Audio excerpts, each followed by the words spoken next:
For 40 years, I've walked the line between worlds and am well versed in death. But I want to have faith in humans. Give me something to believe in. Earth below me, sky above me, fire within me.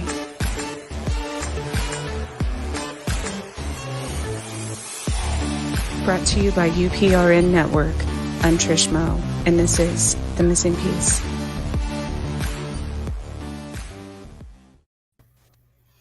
Good evening. We are here broadcasting live on 105.3 New Orleans, and I'm in Kansas. This is UPRN Radio Network, and I would like to thank Carnation for this for sponsoring this hour. And we are here tonight with Flood from Ex V Planis. So hello, my friend. Welcome. Man, it's been a weird day all around. Yeah, you alluded to that. So what's been going on? You want to talk about it, or you want to save that for later? Oh, I broke a glass bottle first thing this morning. So that was fun. That usually sets up the day, you know. So Flood, Flood just released an interview that we did, like a few weeks ago. About 2 weeks ago, yeah. Right, it was just this past week, and if you want to tell kind of, he has been on Chasing as well. Back in like January, and then of course, graciously accepted my request to join them at the Sally House, which is still a complete. I don't even have that finished yet. So yeah, there's a lot to talk about on that one. We'll be tackling that in March, but yeah, man, like the further and further we get away from the actual experience itself, and the more time that I have to think about what went on there, my opinions are just constantly ever evolving about what's going on there. Oh man, I'm gonna have to. So I have been there now in winter and in fall. So I definitely I'm probably gonna release my take on it in like summer after I go there in the spring and the summer. You know, different seasons. So. Well, I certainly hope you'll at least share your take on it up until that point when you joined us. Whenever we do our series on it. Oh, absolutely. I just mean my I guess collective information from, because I've only been there where I've actually explored and taken pictures and stuff of Atchison. I've been there 2 other times. Mm-hmm. So that will definitely, it's a lot. I mean, you've seen a lot of my pictures and stuff from there. That every time in that place, and it's such an interesting. Most people don't even know it exists. So it's a really sleepy little town. Just kind of, it's very quaint and it's very unassuming. You wouldn't expect it to be as active as it is, but after you spend a little time within the boundaries of that town, I mean, it seeps into you. The atmosphere is thick there, you know. Oh yeah, definitely. So tell us, what are you currently working on as far as your projects and your podcast? Kind of explain what you do. Yeah, sure. So for those of you that are unfamiliar with it, my podcast is called Ex V Planis. It is a grab bag of all things of high strangeness. We do seasons there, and those seasons are comprised of firsthand accounts of actually going out to haunted locations, experiencing them firsthand, and then discussing them with the group. That's kind of been the meat and potatoes of the seasons. Now, in between the seasons, we have a variety of different things, from special guests like yourself to authors to other paranormal investigators and other podcasters who were into this type of stuff. But at the root of Ex V Planis, it's always been about firsthand experience and actually going out there and experiencing the places for ourselves. And the Sally House was one of those places where you and I actually got to officially meet face to face. And We have a lot to say about that one, and it's taken a couple of months to like comb through all the data that we got from that place and try to figure out how we want to approach this, because if you listen to our stuff, we don't rehash the same history that people keep going over. We'll touch on it, but chances are we'll probably point you to another podcast or another source that's going to tell the history way better than we do. um, we're more about the personal experience of going to these places and what happens during that time. So we give a little bit of history for referencing more than anything else, but we don't do the deep dives like, say, the guys from Astonishing Legends or something like that does. So that's actually brought. I've been contemplating this a lot lately, as far as I've always gone to haunted places myself, or alone, I guess, for the most part. I mean, unless I bring a friend or family member. But as far as you all were the very first investigation group. I wouldn't even call it that. You're very unique in that aspect, that I've ever joined anywhere like that. So, but that brings me to lately, as far, and we've kind of, so many people right now have been discussing portals and all the things that go into that I don't even think you can classify portals as like one. There's so much to that, but yeah, that's a whole, like, that's a Cuisinart of weird right there. right. That can mean a lot of things, but when you and I say portals, we totally understand what each other means. But when we say that to other people, they have a very, very small scope of what we're actually talking about. Yeah. And the same, so I guess I've never explained, even to you, as a medium, I guess, which I don't like that title either, but as a communicator / messenger of other worlds, and I thought of this on the spirit side, or I guess from their perspective as well. The reason I specifically don't join a lot of people is because people don't realize that mediums also can be exploited by investigative groups. They use them, and it's very draining in that aspect. I watch it on shows and stuff all the time, and then the medium leaves and they're like traumatized, and you know what I mean? And it's kind of like using a person basically as a Ouija board, because as an open channel. And I 100% you and your guys and Jill and stuff, obviously she's we had I never felt that way ever.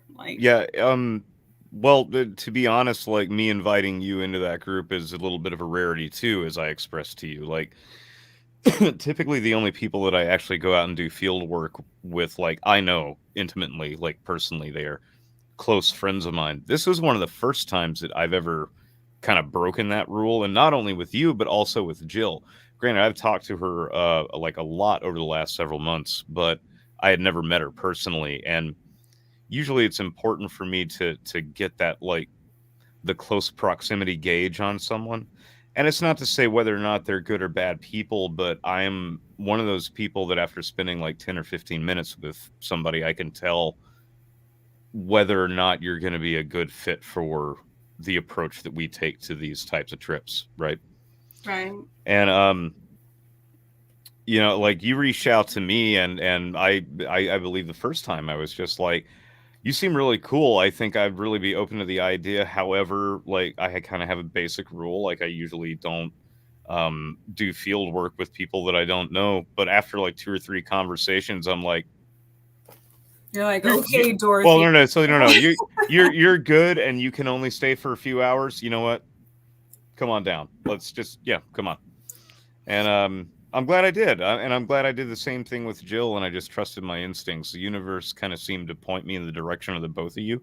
So I'm really glad that I opened it up to the both of you, as opposed to it just being me, Walker, and Alejandro. And I love those guys, but we would have had a completely different experience if it was just the 3 of us, And I think that's important in the paranormal and metaphysical world, because what I've learned is we tend to, especially because we're already so weird, we don't like to get out of our comfort zones, so we kind of box ourselves in, and it limits the experience because everybody has a different perspective on things, so it's kind of like getting a perspective from different. And I was thinking about this because of the Olympics. It's people coming together from all over the world, kind of like in Atchison, the International Forest of Friendship, and they're all growing in the same place, and they're all very, very unique, and all of our perspectives and all of our experiences, even in that one location, has been very, very unique. Things that none of us would have considered probably otherwise. And so, as far as portals go, and people, oh yes, the exploiting, first of all, like mediums or psychics, but also the other people do, but also spirits. I have a huge recently, because I guess I never really paid much attention to how much profit people make off of a lot of these locations without improving the site, and so all of this negative energy, it's like continuously exercising every spirit there, for the entertainment of people nightly, basically. Yeah. Which is a trope in the investigative community that we're really trying to ignore, as you know. Like, that's something Right. that we're not interested in. Like, this whole project started out of a personal pursuit of knowledge and experience. The podcast ended up becoming like a byproduct of it. It was kind of like an audio journal to keep track of things. Just turns out, like, I have a little fun with it, so I'm really starting to enjoy it, and so the podcast takes off in its own way. But my approach to these things is still very much the same. I am not a professional. I do not profess to know anything. I am a searcher of truth and knowledge, and I am trying to understand these new elements to myself, or maybe elements that have always been there that are now just starting to like stir from their slumber. you know um but that includes like ever since I legitimately started to do like boots on the ground investigative work from the very first time. It's active. Like, it's certainly active when I'm around. So I have no idea what to make of that.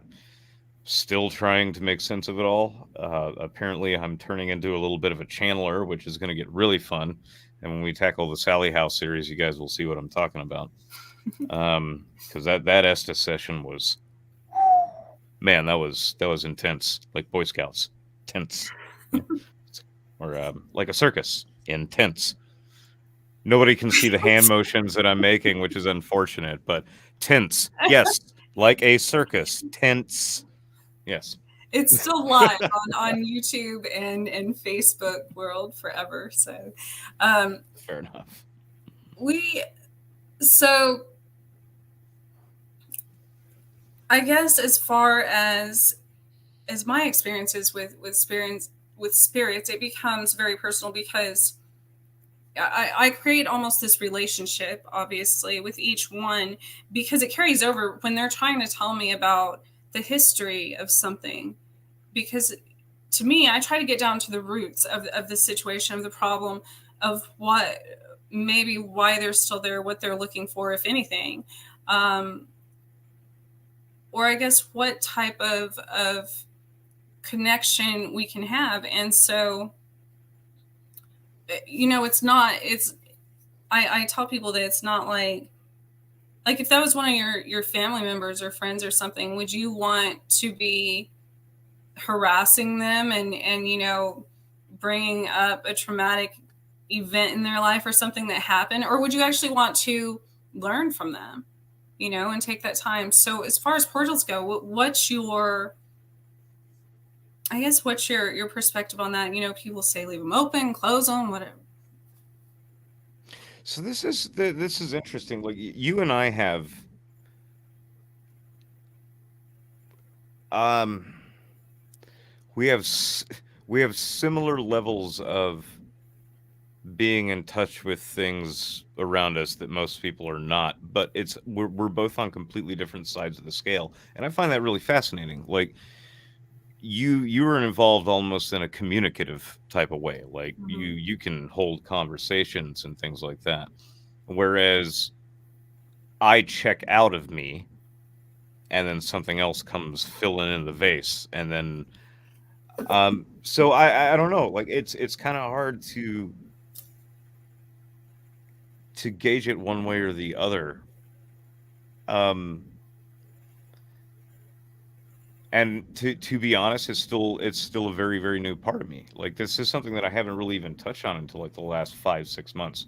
So this is very new, even though I've been doing like field work for a couple of years now. It's only maybe been in the last 6 months that I've gone back and listened to the ESTA sessions that I've done and started to pick up on that there may be a little bit more than just me saying words going on there. And then the second ESTA session that we did in the Sally house kind of proved that. Like things went sideways and upside down, left and right. And I mean, it was beautiful, but it was intense too. Like by the end of it, I'm like, I'm done. I'm just done. I'm done. Me, gone for the night. I'm out. Like, I'm going to go outside. I'm going to go chain smoke on the porch for a few hours. I'm going to have a beer. And then maybe I'll come inside and go down to the basement because I'm a glutton for punishment. Well, I think so. There's only so much the human mind can comprehend at one time. So in situations like that, that's it's why it's so, it is important to take breaks and come back to it. Just like a book or anything, you have to kind of absorb the information.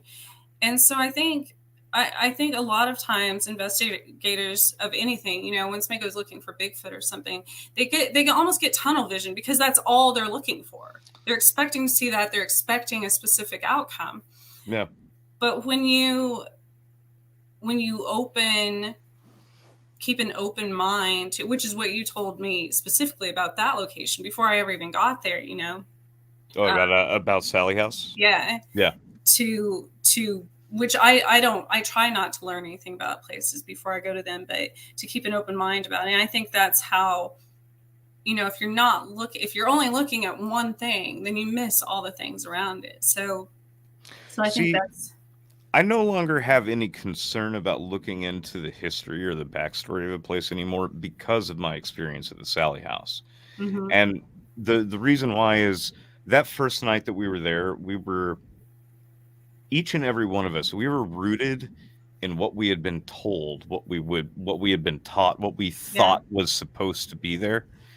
And even like within the first 5 minutes of being in the house, it delivered. Like things started happening.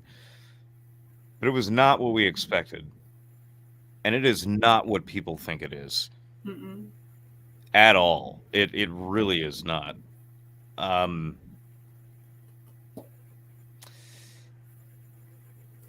there's there seems to be like a psychic loop there that is almost tulpa based. And what I mean by that is it's like, oh god, it's a tulpa hadron collider. I can think of no better way to put it. Like it's like it's some sort of giant metallic chamber built in the Swiss Alps, and it's just throwing tulpas against each other at a magnificent rate of speed. I don't know, but but there is something hyperactive about that place because there is a psychic element to that house. It does know you the second you walk through the door. and it will play off of who you are and what triggers you. Now, what's really funny is this place was trying to trigger me nonstop that first night. And there was this whole other layer of triggers that they were trying to throw at me, but it didn't register until the next day. It was the weirdest thing. It was, yeah. I mean, I agree.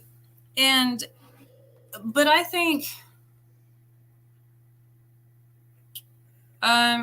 so I've been dealing with a lot of different spirit shit, a lot of my own demons for 40 years now. But no, the first. Most mine are sitting in the audience balcony in the back there. Oh, you sit down. Down. This literally, I think, 20 years ago, probably. I mean, that I actually was possessed, I would say, in the form that I guess people assume possession happens. And the only way now with my experience of these things, the only way that I think this actually happens is by things that are not healed within ourselves, obviously. So it's a projection thing. It's literally like an inner demon thing. I mean, as far as that, your figurative demons end up becoming your real demons. Basically. Exactly. Yeah.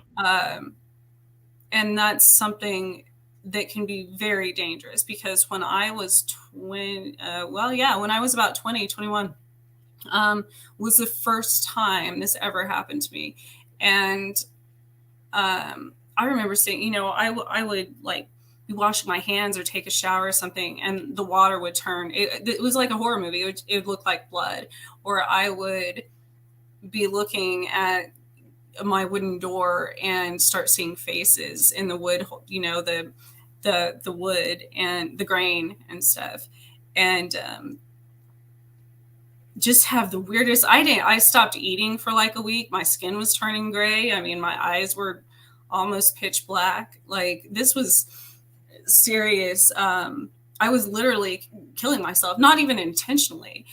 Everybody around me said I was completely like catatonic, and I had it wasn't a conscious understanding of what was even happening.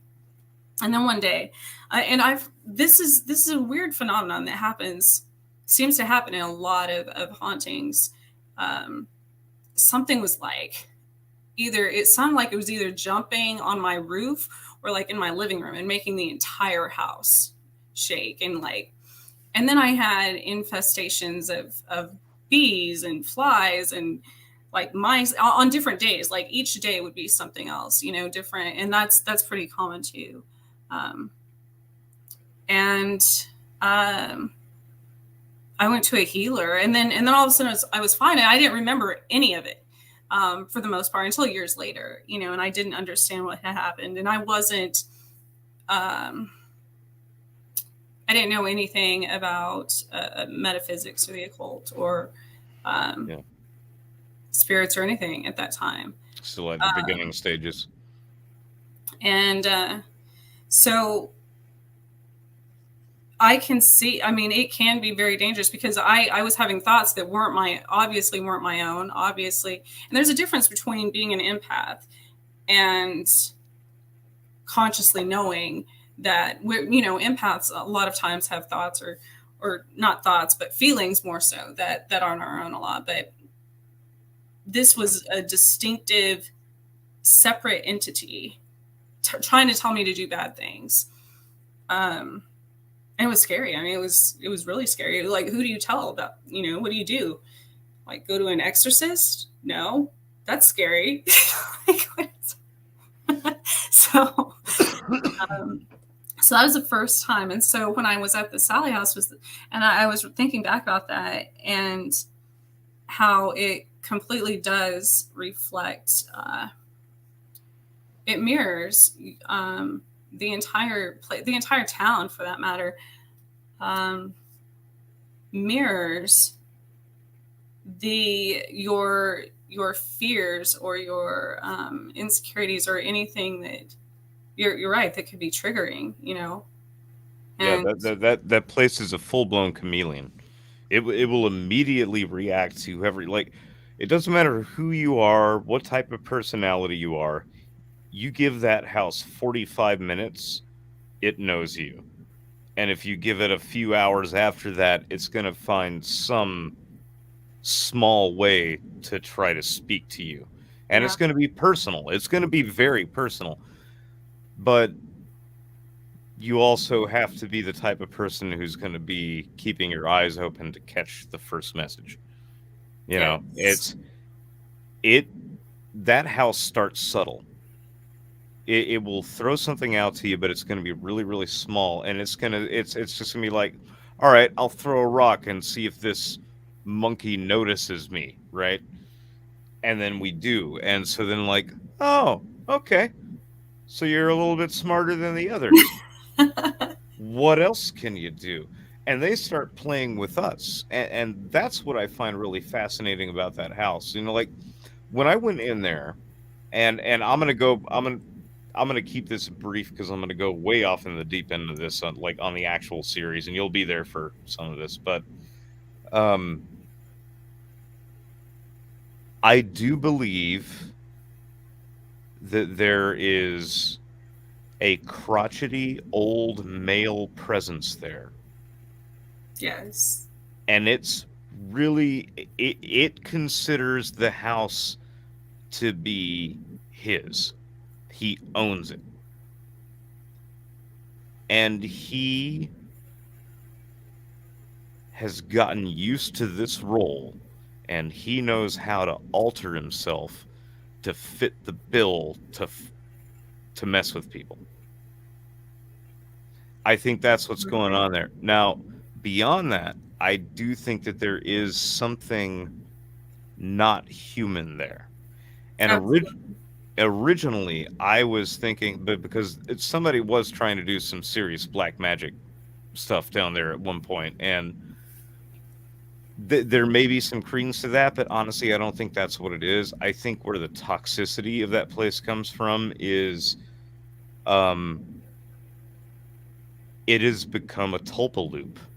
As I was saying earlier, this has now become a feedback loop of people are just putting their faith in their wild imaginations into this, and some of us are stronger than others, and sometimes you can charge up the loop and weird things happen. But there is an entity there who was once a male human. There is another entity, or maybe two, that are childlike. Now, on that note, that's what I was going to say. Do That you think that when that happens, that's almost like a projection of your inner child?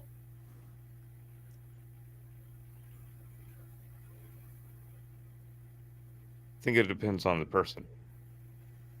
I mean, this place is so reactionary that what I would experience, somebody would be standing right next to me, and Alejandro and I are a prime example of this.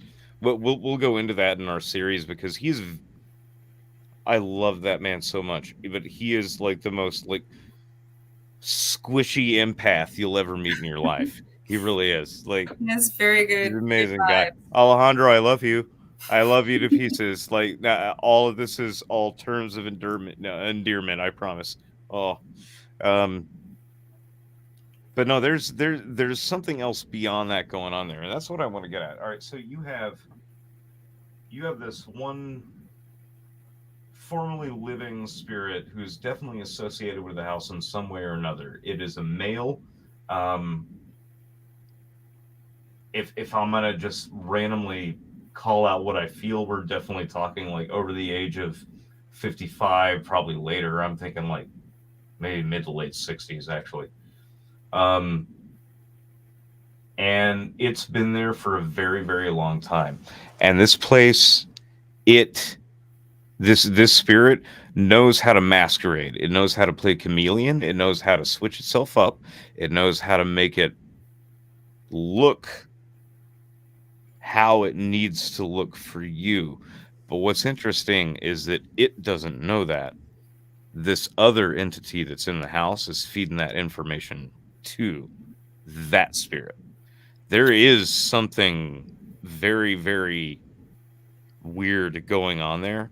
But I got to admit, I don't think it's a demon anymore. I don't think it is an interdimensional being. I honestly think that we have created an electrified tulpa loop, and it has now just become a cycle of, if you were open enough to it and you walk into this space where things are thin, and you got to admit yourself, things are remarkably thin there. It is pulling all sorts of ideas out of your head, and it will manifest them. And I think that's what's going on at that house. I also think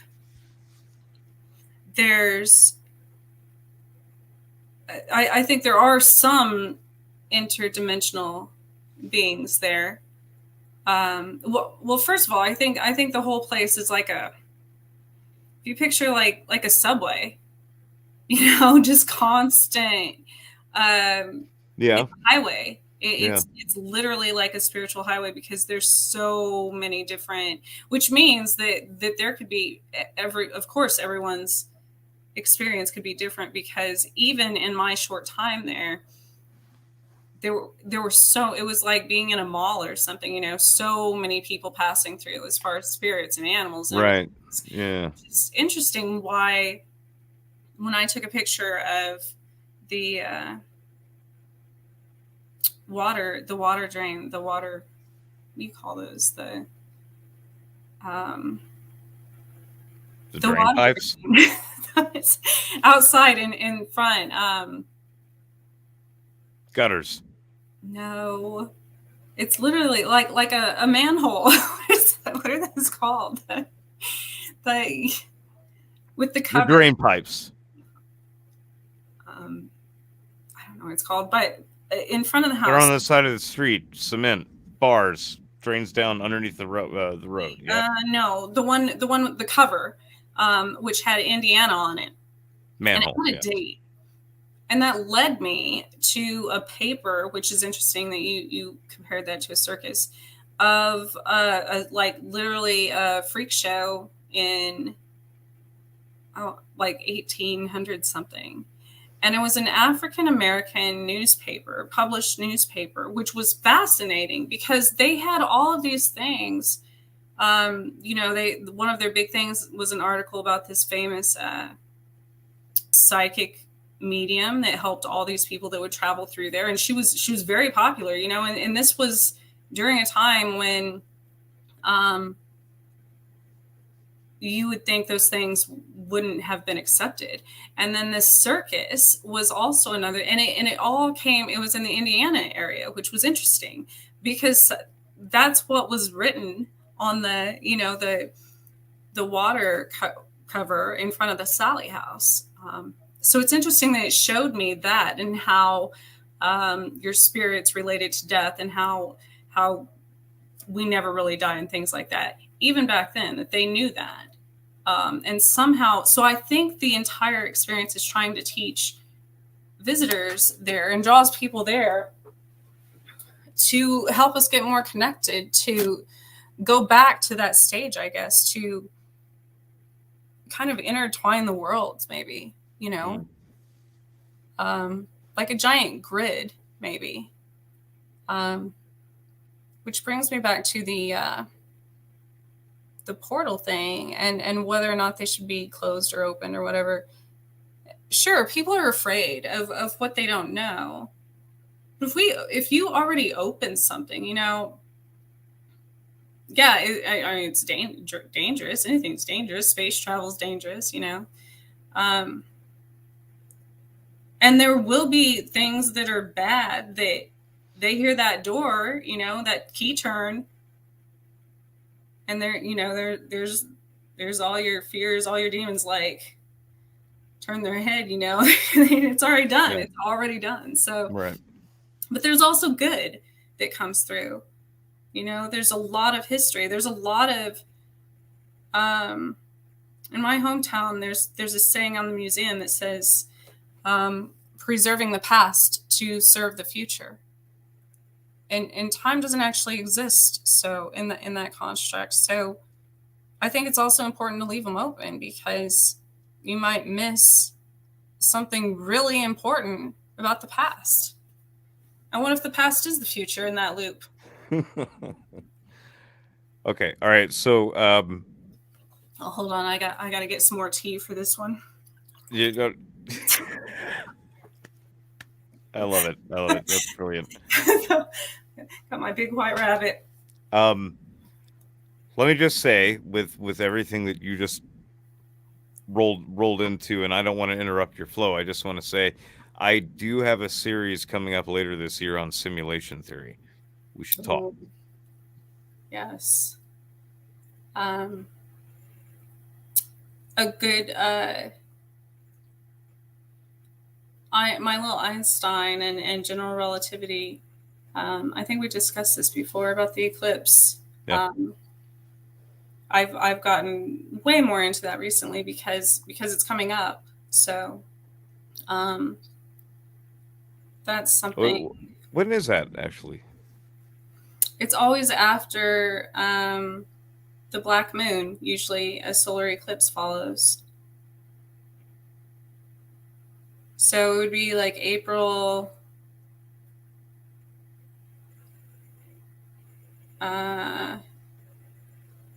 It's got to still, yeah, it's still in April, I would assume. 30th. We get a partial, yeah. May 15th through 16th, a total lunar. So April 30th is a partial solar. May 16th, total lunar. October 25th, partial solar. November 7th through 8th, lunar total. So cool. So I got a lot of pagan altars to build between now and then, and I'll let you guys know how that works out moving forward through the year. The big thing about this one, I think it crosses the U.S. in the opposite way of the last one, which would make an X. Gibo, gift, which is funny. Where, you know, gifts can be you brought that up to me earlier. Yeah. Yeah. We talk about a little bit about what that actually means, though. Like, I had to look it up myself when you brought that up. Like it. You mean it making the form of an X? No, the was it Gibo? Yes, that's a rune. All right, so let's talk about that for a second. So it's Gibo. Mm-hmm.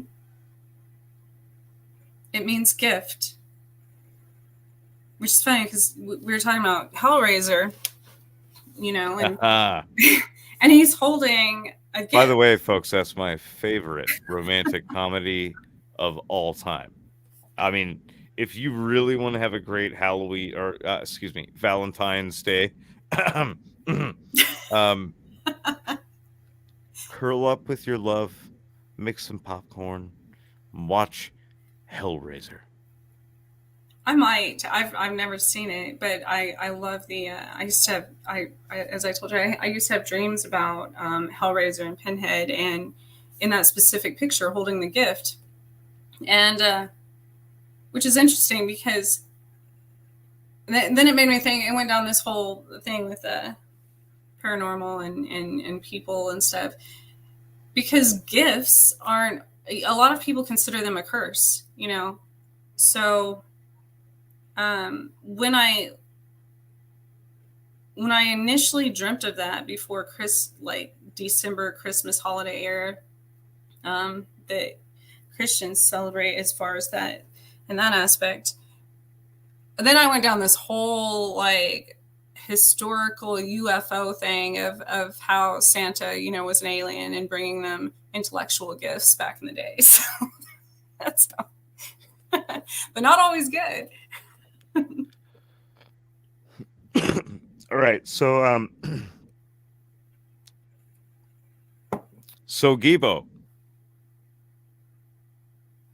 I am not even going to tell you. So something that you and I have both noticed ever since we crossed paths is that synchronicities keep popping up and things get weird and interesting.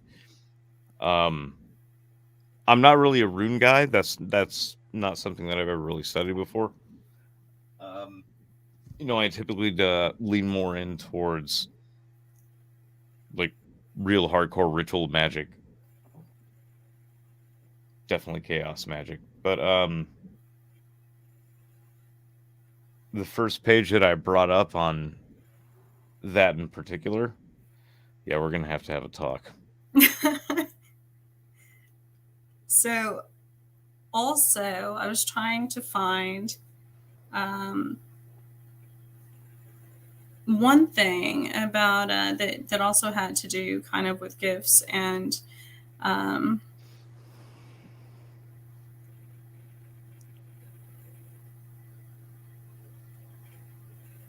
um, Sally House. Because before I ever even considered, before I even found your event post, or I don't remember what it was exactly that you were going to be investigating that popped up, on Facebook. No, apparently I just stumbled into your podcast suggestions, is what you told me. Is that I just like Well, fumbled into your yeah, feed your one day. Facebook page, and it mentions something about the Sally House, and Yeah. one thing before that, I think I told you I kept having dreams about the Sally the Camel song, right? Mm. Which ends with Sally being a horse. The childhood. I don't know if everybody's familiar with that, but and so camel symbolism as a spirit animal. It says the heart of a camel is that of a traveler. Camels are amazingly adept at journeying over long distances in terrible heat while carrying their owner's treasure. In many ways, every time camel goes somewhere, it is a kind of pilgrimage that asks you questions like, where are you going and why? And what types of challenges will you face ahead? And so I thought that was perfect for that specific location, because that's very true. And camels, have been in different parts of the world. They give people exposure to it says different cultures, different languages, different ideas, and interactive commerce growth may have never taken place without the camel. So that's interesting. On a metaphysical level, what new routes do you want to explore with camels? So I thought that was pretty fascinating as far as the camel being. They said the camel had mouse's ears, a rabbit's nose, monkey's hair, ox's hooves, dragon's neck, rooster's comb, lion's tail, and snake eyes. A camel is a horse designed by committee. I'm not sure how I feel you talking about my father like this. We need to. We all know he's a ugly son of a bitch, but let's let's maybe not go into that territory. The biggest thing is there's a little bit of vulnerability that you must allow with the camel. I think I just That's did literally that. The next. There's also a level of patience that it advises. The journey is just as important as the destination, and to really assist you, they also have to know the truth. So that's very, very profound in regards to Sally House just being a beginning to multiple places, like even to Waverly, Yeah, are you coming to that? By the way, I'm going to put you on the spot. Are you coming to Waverly with? with us. Yeah. I hope. Gosh, I've had so many, like, even before I went, knew you were even going there. You know, before you mentioned it, I had my daughter and I were sewing, you know, for Christmas or whatever, and there was the fabric that we were using, and I'm like, why do I keep finding these labels everywhere? It was Waverly fabric, and I thought that's interesting also because it weaves, you know, any type of fabric, especially with like my native background and stuff. Weaving Right. obviously is very important, and so aside, even I see things about that all the time. You know, so much about Kentucky and Knox and you mentioned one really important thing about the tunnels there, which also brings me to metaphysically. Like, I'm still contemplating whether spirits. I mean, people can get trapped in tunnels, but with near death experiences, I feel like parts of us, fragmented parts of us, it's like the snap, can literally get trapped in tunnels. And you mentioned they used to bring food in and take the dead out through tunnels, and that even happens here in Topeka at Meningers. And it's life in and death out, you know, and it's the revolving um,